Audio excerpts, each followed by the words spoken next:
राजू और दीपू दो दोस्त थे और एक साथ ही पढ़ते थे। कॉलेज की परीक्षा पास आ रही थी, इसलिए वो जोरों शोरों से पढ़ाई कर रहे थे। वो एक ही कमरे में किराए पर रहते थे और किराएदार रोज उनसे किराया मांगता रहता था, पर उनके पास किराया देने के लिए पैसे नहीं थे। तुम लोगों ने अभी तक मकान का किराया नहीं दिया है। अभी हमारे पास पैसे नहीं है। जब हमें पैसे मिल जाएंगे तब हम आपका किराया चुका देंगे। मुझे अभी के अभी मकान का किराया चाहिए।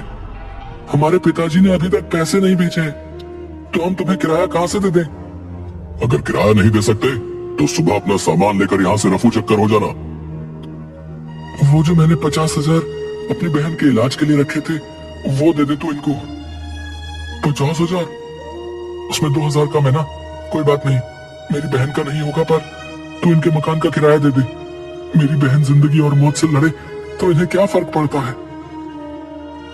मकान मालिक को बड़ा दुख होता है।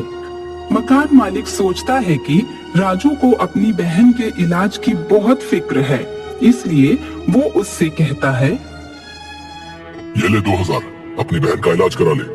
मैं इतना जालिम भी नहीं कि तुम्हारी बहन का दर्द ना समझ सकूं। कोई बात नहीं बेटा, तुम्हारी बहन ठीक हो जाएगी। अंकल जी, मैं बस ये सोच रहा हूँ कि इसकी बहन पैदा कब हुई, मुझे पता कैसे नहीं चला। तेरी कोई बहन नहीं, मुझे बेवकूफ बना रहे हो तुम दोनों दोस्त। निकल जाओ अभी यहाँ से। अपना बोरिया बिस्तर उठाओ और बाहर का रास्ता देखो। मकान मालिक उन दोनों का सामान बाहर फेंक देता है।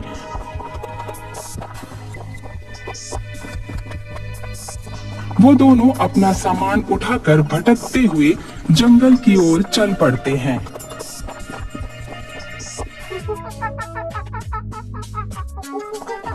जहाँ पर राजू की टोपी एक बंदर उठाकर पेड़ पर चढ़ जाता है।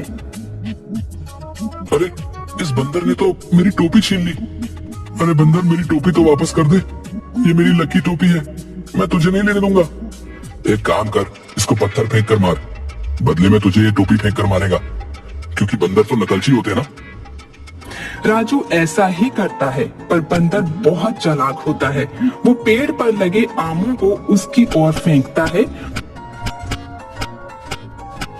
और जब आम खत्म हो जाते हैं तो वो पेड़ पर रखे एक नक्शे को उसकी ओर फेंकता है। आजकल के बंदर बहुत चालाक हो गए। पत्थर के बदले टोपी नहीं, आम फेंक रहे। और ये नक्शा कैसा है, जरा खोल के तो देख। फिर ये तो कोई खजाने का नक्शा लग रहा है। देख, यहाँ पर खजाना भी बना हुआ है।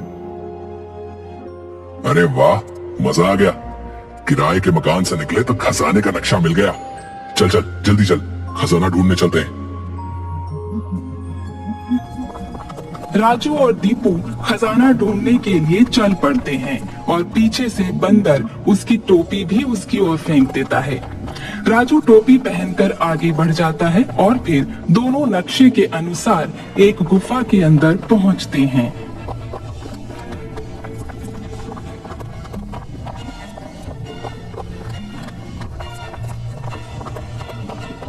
नक्शे में तो यही गुफा लग रही है।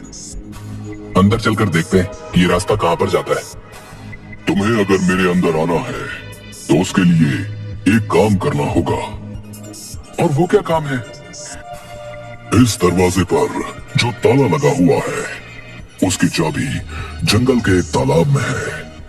वहां से तुम्हें वो चाबी लानी होगी और इस ताले में लगानी होगी। और वो कोई मामूली तालाब नहीं है, उसमें बहुत सारे मगरमच्छ रहते हैं जो बहुत ही भूखे हैं। और तुम्हें सूर्योदय से पहले इसी काम को अंजाम देना होगा, नहीं तो तुम उसी तालाब में रह जाओगे और कभी वापस नहीं आओगे। दोनों सोच में पड़ जाते हैं और उस तालाब की ओर चाबी लेने के लिए चल पड़ते हैं।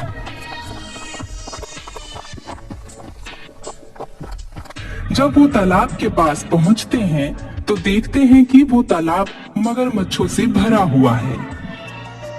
अरे यार, ये तो मगरमच्छों से भरा हुआ है। अगर हमने इस तालाब में एक भी कदम रखा तो ये मगरमच्छ हमारा पल में सफाया कर देंगे, क्योंकि ये तो बहुत भूखे लग रहे हैं। हमें खजाना लेने के लिए कुछ ना कुछ तो करना ही होगा। मेरे पास एक उपाय है।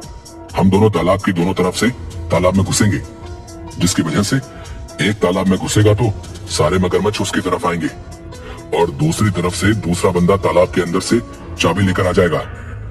ये काम तो मैं करूंगा क्योंकि मैं तुझसे बड़ा हूं। तू पीछे की तरफ से खजाना लेकर आ जाना। इसमें बड़े और छोटे की क्या बात है, मैं आगे से जाऊंगा, इससे सारे मगरमच्छ मेरी तरफ आएंगे। राजू और दीपू अपनी अपनी जान की बाजी लगाने के लिए तैयार हो जाते हैं। अंत में राजू तालाब में उतरने के लिए तैयार होता है और दीपू बार बार उसको मना करता है, पर वो नहीं मानता और उसे तालाब की दूसरी ओर जाने के लिए कहता है। परंतु जैसे ही राजू तालाब में उतरता है तो सारे मगरमच्छ कमल का फूल बन जाते हैं। अरे ये क्या, ये सारे मगरमच्छ कहाँ गए? ये तो सब कमल का फूल बन गए हैं। अरे ये तालाब में से कौन सी देवी प्रकट हो रही है? कुछ समझ में नहीं आ रहा। मगरमच्छ कमल का फूल बन गए और नदी में से देवी प्रकट हो रही है। आखिर ये सब हो क्या रहा है? राजू और दीपू की दुविधा देखकर वो देवी बोलती हैं, मैं इस तालाब की रक्षा करने वाली देवी हूँ और इस तालाब की मगरमच्छ के रूप में रक्षा कर रही थी, परंतु तुम्हारे मन की सच्चाई और एक दूसरे के लिए प्यार देखकर मैंने तुम्हारे रास्ते को साफ कर दिया है। अब तुम्हें कोई भी विपत्ति नहीं आएगी। तुम इस तालाब में से खजाने की चाबी ले सकते हो। राजू और दीपू उस तालाब में कूद पड़ते हैं और अंदर जाकर गुफा की चाबी ले आते हैं।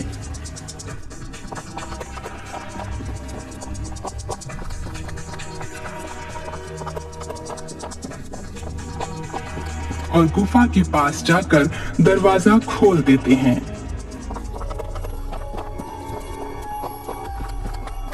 राजू और दीपू जैसे ही गुफा के अंदर जाते हैं तो उसमें से चमगादड़ों का एक झुंड उड़ता हुआ आता है और दीपू को उठा लेता है। अरे बेवकूफ हो क्या, इसको क्यों उठा कर ले जा रहे हो? इसको तो यहीं पर छोड़ जाओ।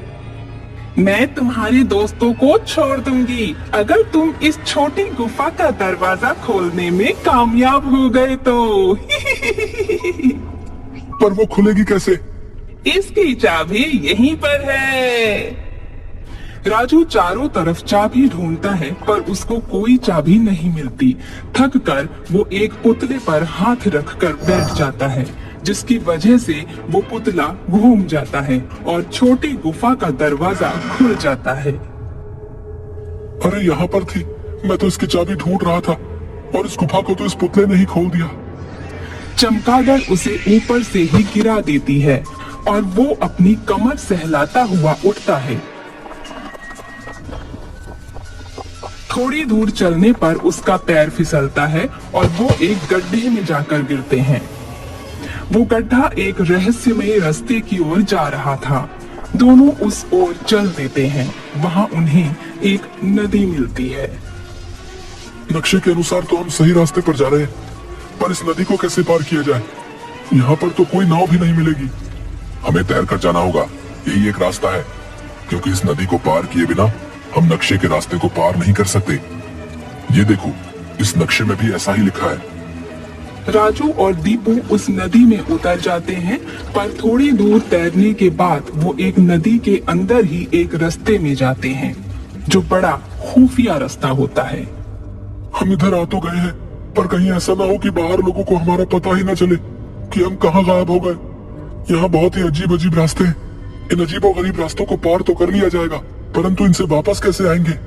अभी जो हमारे लिए जरूरी है वो खजाने की खोज है, इसलिए खजाने की खोज के लिए हमें ये रास्ते तो तय करने ही होंगे। राजू और दीपू आगे बढ़ते जाते हैं। फिर वहां उन्हें एक मूर्ति दिखाई देती है। अरे दीपू, उस मूर्ति को देख, वो देख, कितना सारा खजाना लेकर खड़ी है। हाँ, उसके हाथ में बहुत सारा खजाना है, हीरे जवाहरात और इतनी सारी अशरफियां। खजाने की तो पूरी की पूरी तिजोरी है इसके हाथ में। परंतु जैसे ही वो खजाने का बक्सा उसके हाथों से उठाते हैं तो पूरी गुफा हिलने लगती है और गुफा के अंदर मोटे मोटे पत्थर गिरने लगते हैं। दीपू भाग।